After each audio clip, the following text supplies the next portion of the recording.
Assalamualaikum warahmatullahi wabarakatuh. Memperkenalkan diri, saya mahasiswa dari Universitas PGRI Kediri. Nama Cilen Junike, NPM 22140-739. Saya akan mempresentasikan tugas dari Ibu dosen pengampu Dr. Anik Lestaniningrum, MPD, tentang konsep dasar dan strategi pembelajaran. Pengertian strategi pembelajaran. Strategi secara umum mempunyai pengertian sebagai suatu garis besar acuan dalam melakukan tindakan untuk mencapai sasaran yang diinginkan. Kalau dikaitkan dengan pembelajaran atau belajar mengajar, maka strategi bisa diartikan sebagai pola umum kegiatan antara guru dan murid dalam suatu kegiatan belajar mengajar untuk mencapai tujuan yang telah digariskan.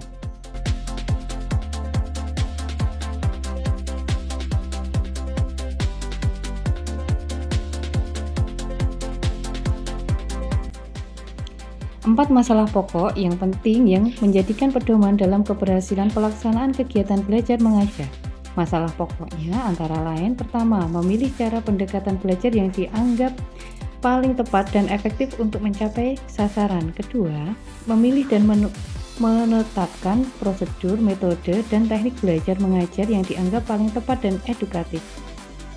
Ketiga, menetapkan norma-norma dan kriteria keberhasilan sehingga guru mempunyai gagasan yang dapat dijadikan ukuran untuk menilai sampai sejauh mana keberhasilan tugas-tugas yang dilakukannya. Keempat, spesifikasi dan kualifikasi perubahan tingkah laku yang bagaimana yang hendak dicapai dalam kegiatan pembelajaran yang dilakukan itu.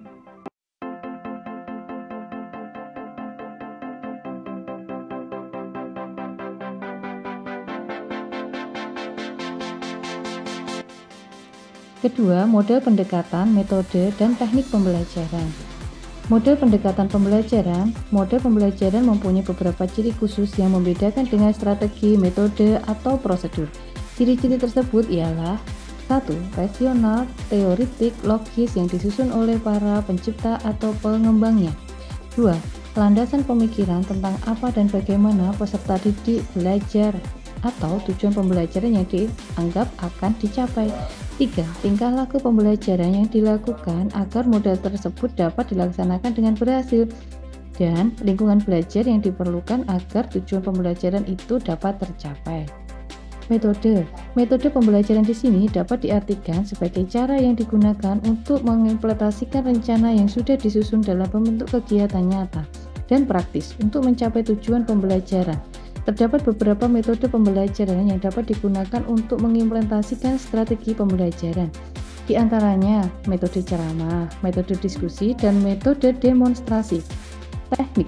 Teknik pembelajaran dapat diartikan sebagai cara yang dilakukan seseorang dalam mengimplementasikan suatu metode secara spesifik. Kemudian, teknik pembelajaran merupakan gaya seseorang dalam melaksanakan metode atau teknik pembelajaran tertentu yang sifatnya individual. Klasifikasi strategi pembelajaran.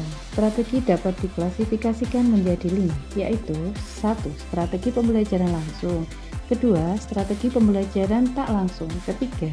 Strategi pembelajaran interaktif. 4. Strategi pembelajaran empirik. 5. Yaitu strategi pembelajaran mandiri.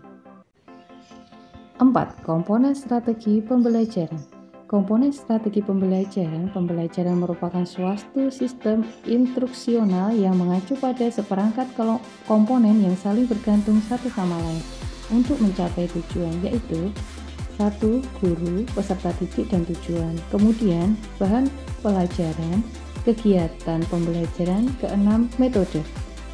Yang ketujuh, alat. 8. Sumber pembelajaran. Dan 9, yaitu evaluasi. Komponen penunjang strategi pembelajaran. Dick dan Carey 1978 menyatakan bahwa terdapat 5 komponen strategi pembelajaran, yaitu: 1. Kegiatan pembelajaran pendahuluan. 2. Penyampaian informasi. 3. Partisipasi peserta didik. 4. Tes. Dan yang kelima, kegiatan lanjutan. Kegiatan pembelajaran pendahuluan. Kegiatan pendahuluan sebagai bagian dari suatu sistem pembelajaran secara keseluruhan memegang peran penting. Pada bagian ini, guru diharapkan dapat menarik minat peserta didik atas materi pembelajaran yang akan disampaikan.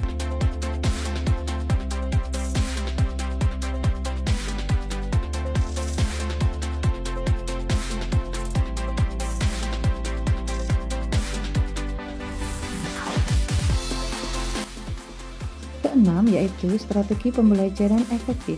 Pengertian strategi pembelajaran efektif adalah prinsip-prinsip memilih hal-hal yang harus diperhatikan dalam menggunakan strategi pembelajaran. Prinsip-prinsip umum penggunaan strategi semua strategi pembelajaran cocok digunakan untuk mencapai semua tujuan dan semua keadaan, seperti strategi memiliki kekhasan sendiri-sendiri. Hal ini seperti yang dikemukakan oleh Kellen 1998 yang menjelaskan bahwa guru harus mampu memilih strategi yang dianggap cocok dengan keadaan. Oleh sebab itu, guru perlu memahami prinsip-prinsip umum penggunaan strategi pembelajaran, yaitu sebagai berikut. 1. Berorientasi pada tujuan. Kedua, aktivitas. Ketiga, individualitas. Keempat, integritas. Kelima, interaktif. Keenam, inspiratif. Ketujuh, menyenangkan. Dan yang terakhir, menantang. Kemudian ada tambahan yaitu motivasi. Sekian presentasi dari saya, ada kurang lebihnya mohon maaf yang sebesar-besarnya. Semoga presentasi ini bisa bermanfaat untuk banyak orang. Wassalamualaikum warahmatullahi wabarakatuh.